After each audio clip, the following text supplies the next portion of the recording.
உடைந்த என்னை தேடி வரும் துன்பத்திடம் கேட்டேன், சிரித்து கொண்டேன்.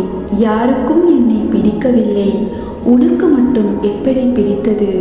அடிக்கடி வந்து போகிறாயே என்று கேட்டேன்.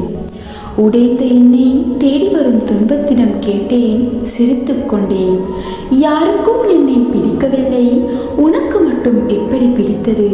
அடிக்கடி வந்து போகிறாயே என்று கேட்டேன். பிறகு துன்பம் சொன்னது, நான் வரும்போதெல்லாம் எதிர்த்து போராடினாயே, அந்த தைரியத்தை ரசிக்கத்தான் நான் அடிக்கடி வருகிறேன் என்று. பிறகு துன்பம் சொன்னது, நான் வரும்போதெல்லாம் எதிர்த்து போராடினாயே, அந்த தைரியத்தை ரசிக்கத்தான் நான் அடிக்கடி வருகிறேன் என்றது. தைரியத்தை ரசிக்க துன்பம் சரி உள்ளதே என்று நெஞ்சம் நொந்து கொண்டது. தைரியத்தை ரசிக்க துன்பம் சரி உள்ளதே என்று நெஞ்சம் நொந்து கொண்டது. இப்படிக்கு கவியின் இளவரசி ஆர்ஜே மீனா.